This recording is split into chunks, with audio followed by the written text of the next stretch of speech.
আসসালামু আলাইকুম। জসিন্তা জিনিয়া স্বাগত জানাচ্ছি এনটিভির রাতের খবরে। ক্রাউন সিমেন্ট শিরোনাম দেখছিলেন, এবার পুরো খবর। বিএনপির ভারপ্রাপ্ত চেয়ারম্যান তারেক রহমান বলেছেন, তার দলের উপর যেভাবে নির্যাতন অবিচার করেছে আওয়ামী লীগ, সে কায়দায় জবাব দেবে না বিএনপি। বলেছেন ৩১ দফা বাস্তবায়নের মাধ্যমে এর উপযুক্ত জবাব দেয়া হবে। ১৫ বছরে ফ্যাসিবাদী শক্তি নিজেদের আখের গোছাতে আর প্রভুদের খুশি করতে দেশকে ধ্বংস করেছে বলে মন্তব্য করেছেন তিনি। ৩ জেলায় দলের কর্মশালায় এসব বলেন তারেক রহমান। ইমরুল আহসানের রিপোর্ট। দলের ৩১ দফা প্রস্তাবনা তৃণমূলের মানুষের মাঝে ছড়িয়ে দিতে নারায়ণগঞ্জ, গাজীপুর ও টাঙ্গাইলে একযোগে প্রশিক্ষণ কর্মশালার আয়োজন করে বিএনপি। লন্ডন থেকে অনলাইনে যুক্ত হয়ে প্রান্তিক নেতাকর্মীদের নানা প্রশ্নের উত্তর দেন তারেক রহমান।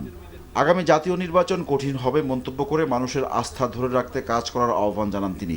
মামলা, সেই অত্যাচার নির্যাতন, ঘরে থাকতে পারেন নেই, এই সাদা পোশাকে ডিবি পুলিশের এদের অত্যাচার নির্যাতন, তারপরেও হেলমেট বাহিনী, হাতুড়ি বাহিনী এদের অত্যাচার নির্যাতন, ঘরে থাকতে পারেননি, পালিয়ে পালিয়ে থাকতে চায়, তারপরেও কিন্তু আপনারা জনগণের পক্ষে কথা বলতে ছাড়েননি। জনগণের অধিকার রক্ষার যে সংগ্রাম, সেটা থেকে আপনারা পিছিয়ে আসেননি। কেন আপনার পাশে বা পেছনের লোকটা সে যদি নিজের স্বার্থ হাসিলের জন্য এমন কিছু করে যা আপনাকে, আপনার দলকে বিতর্কিত করবে, কেন আপনি সেই সুযোগ দিবেন তাকে? জুলাই আগস্টের গণ অভ্যুত্থানে বিএনপির ৫০০-র বেশি নেতাকর্মী নিহত হয়েছে বলে উল্লেখ করেন তারেক রহমান। বলেন, ফ্যাসিবাদী শক্তির নির্যাতন নিপীড়নের প্রতিশোধ বিএনপি শক্তি প্রয়োগ করে নিতে চায় না। আমার সাথে অন্যায় হয়েছে, অবিচার হয়েছে, আমার পরিবারের সাথে হয়েছে, আমার বাবাকে হত্যা করা হয়েছে, আমার মায়ের সাথে অন্যায় করা হয়েছে, তাকে অত্যাচার করা হয়েছে, আমার ভাই মৃত্যুবরণ করেছে এই অত্যাচারের কারণে। আপনাদের সাথে যে অন্যায় হয়েছে, এখন আমরা যদি এই সকল অন্যায়ের, অবিচার, অত্যাচারের জবাব দিতে চাই, যদি জবাব দিতে হয়, তাহলে তারা যা করেছে সেভাবে করলে জবাব দেওয়া হবে না, তাহলে তাদের আর আমাদের মধ্যে কোনো পার্থক্য থাকলো না। সে অধম বলে কি আমরাও অধম হব নাকি? আমাদেরকে যদি জবাব দিতে হয়, আমাদের ৩১ দফা যদি আমরা সফল করতে পারি, তাহলেই জবাব দেওয়া হবে। বিএনপির ভারপ্রাপ্ত চেয়ারম্যান বলেন, ক্ষমতায় থাকতে দেশকে ধ্বংস করে গেছে আওয়ামী লীগ।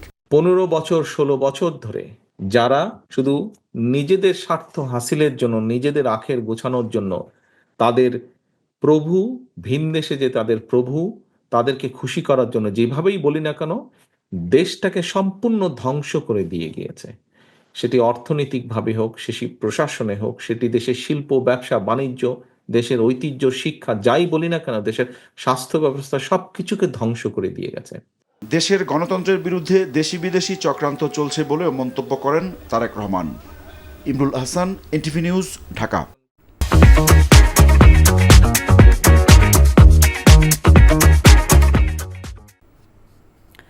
নির্বাচনে বিভ্রান্তিকর তথ্য দিচ্ছে অন্তর্বর্তীকালীন সরকার, এমন মন্তব্য করেছেন বিএনপি স্থায়ী কমিটির সদস্য ডাক্তার AZM জাহিদ হোসেন। সাম্প্রদায়িক সম্প্রীতি বিনষ্টে ভারত সরকার এবং সেদেশের মিডিয়ার অপপ্রচার এবং ভারতীয় আগ্রাসন রুখে দিতে ১২ দলের প্রতিবাদ সমাবেশে তিনি কথা বলেন। এ সময় নরেন্দ্র মোদীর বক্তব্যকে সার্বভৌমত্বের জন্য হুমকি বলেও মন্তব্য করেন তিনি। ভিন্ন একটি অনুষ্ঠানে বিএনপির সিনিয়র যুগ্ম মহাসচিব রুহুল কবির রিজভী বলেছেন, ভারত যদি স্বৈরাচার শেখ হাসিনাকে একমাত্র প্রতিনিধি মনে করে, তাহলে বাংলাদেশ তাদের সাথে সম্পর্ক রাখবে না। এ সময় ভারতীয় পণ্য জনসম্মুখে পুড়িয়ে বর্জনের ডাক দেন বিএনপির নেতারা। প্রধান উপদেষ্টা বললেন, ডিসেম্বরের শেষের দিকে এবং ২৬-এর প্রথম দিকে নির্বাচন হতে পারে। পরের দিনই ওনার প্রেস সচিব বললেন, এটা আবার ২৬-এর জুন পর্যন্ত এটা যেতে পারে। অর্থাৎ ওনাদেরকে ক্ষমতা কে দিল? এটা বাংলাদেশের বিজয় দিবস না, এটা ভারতের বিজয় দিবস হয় কি করে? তার মানে ওনারা আমাদের মুক্তিযুদ্ধকে অবজ্ঞা করতে চান, আমাদের মুক্তিযোদ্ধাদেরকে অবজ্ঞা করতে চান। সাবেক প্রধানমন্ত্রী শেখ হাসিনাকে প্রধান অভিযুক্ত করে আন্তর্জাতিক অপরাধ ট্রাইব্যুনালে গুমের অভিযোগ দায়ের করেছেন ইউপিডিএফ নেতা মাইকেল চাকমা। ট্রাইব্যুনালের চিফ প্রসিকিউটর মোহাম্মদ তাজুল ইসলামের কাছে মৌখিকভাবে এই অভিযোগ দায়ের করেন তিনি। চিফ প্রসিকিউটর জানান, আইনের বিধান অনুযায়ী এই মৌখিক অভিযোগ আমলে নিয়েছে প্রসিকিউশন। কয়েকদিনের মধ্যে অভিযোগের বিস্তারিত লিখিতভাবে দেওয়ার পর তদন্ত কাজ শুরু করবে ট্রাইব্যুনালের তদন্ত সংস্থা। আলোকচিত্রী ডক্টর শহীদুল আলম এবং তার সহধর্মিণী অধ্যাপক রেহনুমা আহমেদকে সঙ্গে নিয়ে সকালে ট্রাইব্যুনালে যান মাইকেল চাকমা। তার অভিযোগ 2019 সালের 9 এপ্রিল রাজধানী কল্যাণপুর এলাকা থেকে তাকে তুলে নিয়ে যাওয়া হয়। এরপর থেকে 5 বছর 4 মাস কয়েক জায়গায় তাকে গুম করে রাখা হয়। সাবেক প্রধানমন্ত্রী শেখ হাসিনা এবং আওয়ামী লীগের বিরুদ্ধে বক্তব্য দেয়ায় গুম করা হয় বলে দাবি মাইকেল চাকমার। শেখ হাসিনা যে 2013 সালে খাগড়াছড়িতে একটা সমাবেশে গিয়েছিলেন, নির্বাচনের সমাবেশে, তো ওই সমাবেশের দিনে একটা আমাদের ছাত্র সংগঠনের ছাত্র পরিষদের একটা অবরোধ ছিল। তো ওই সমাবেশের দিন শেখ হাসিনা সে যে পাবলিক মিটিংয়ে বক্তব্য দেওয়ার সময় বলেছিল যে আজকে যারা অবরোধ দিয়েছে তাদেরকে আমি দেখে নেব, একেবারে এইভাবে এসে বলছে তাদেরকে আমি দেখে নেব। উনি যাদের বিরুদ্ধে অভিযোগ করছেন তাদের প্রত্যেকের ব্যক্তির বিরুদ্ধে অধিকাংশের বিরুদ্ধে ইতিমধ্যে মামলা কিন্তু আমরা চলমান রেখেছি। এর সাথে যদি অতিরিক্ত কোনো ব্যক্তির সন্ধান পাওয়া যায় সেটাও আমরা তদন্ত করে দেখব। কিন্তু গুমের ব্যাপারে ওভারঅল বাংলাদেশে যতগুলো গুম হয়েছে সবগুলোর ব্যাপারে আমরা মূলত একটা সূত্র ধরেই চালু করব।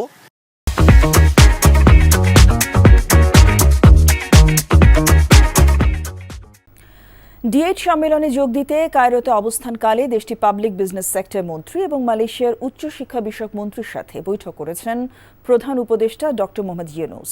সফরের প্রথম দিন কায়রোতে প্রধান উপদেষ্টার সঙ্গে বৈঠক করেন মালয়েশিয়ার উচ্চশিক্ষা বিষয়ক মন্ত্রী ডক্টর জাম্বুরি আব্দুল কাদির। এ সময় তারা বিভিন্ন বিষয় নিয়ে মতবিনিময় করেন।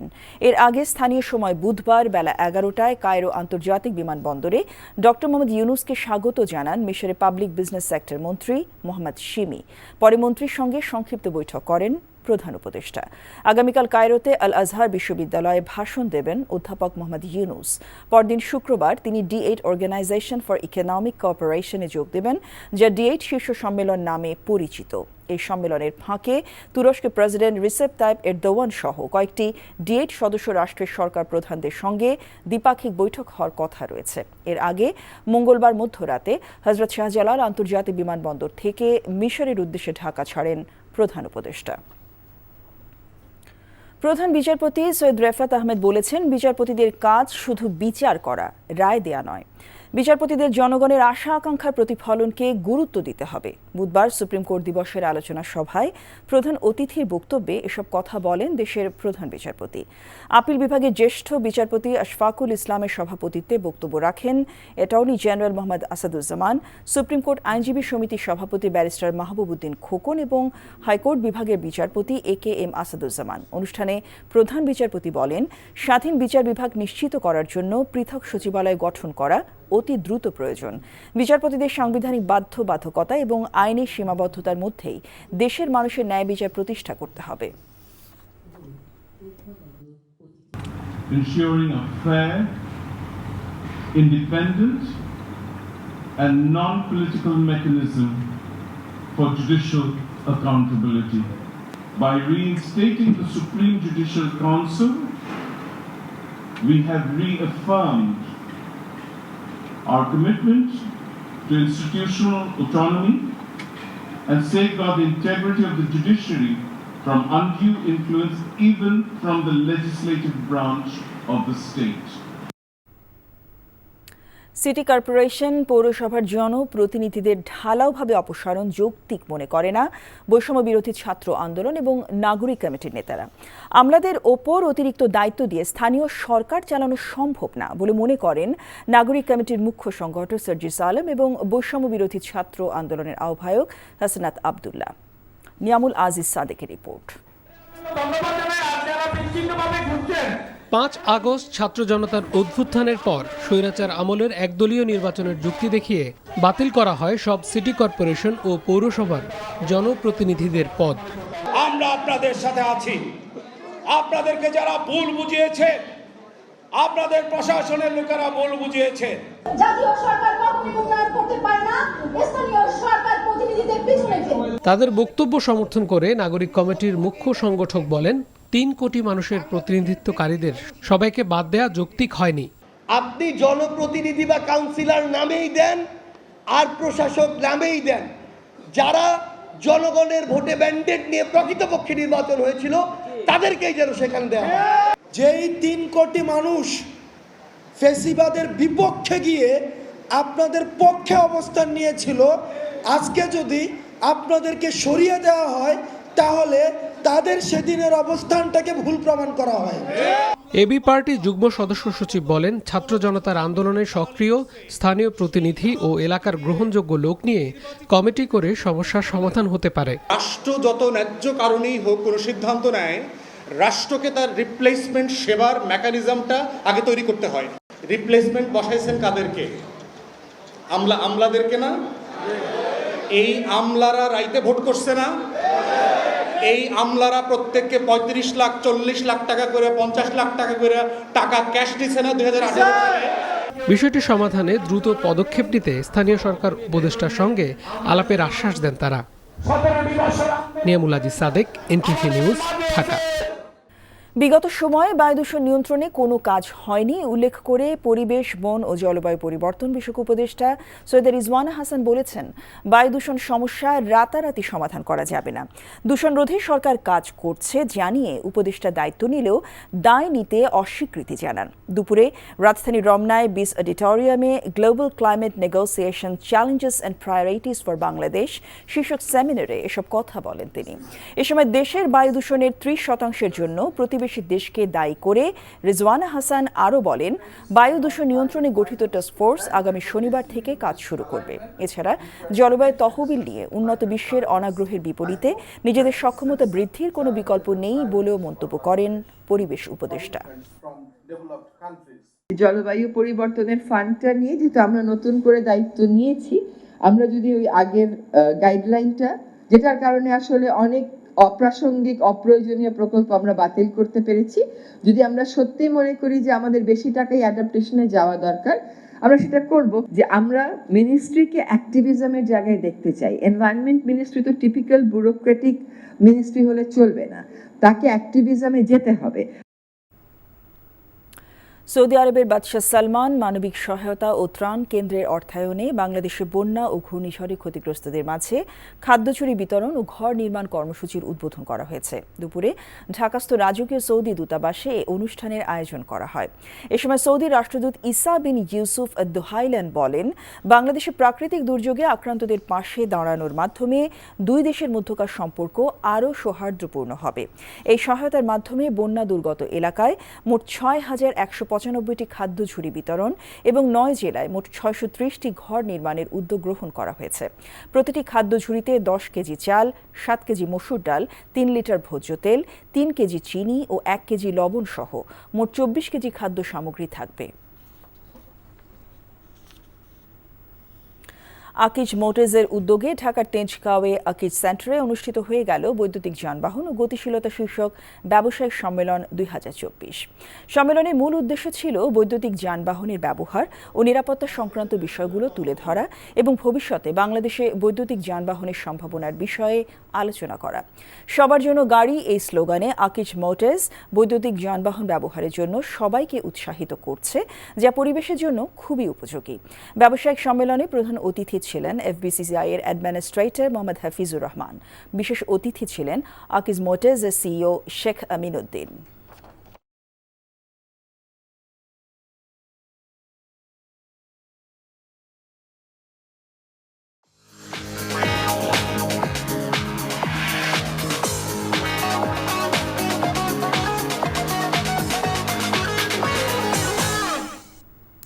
নগদ নিবেদিত অর্থনীতির খবর।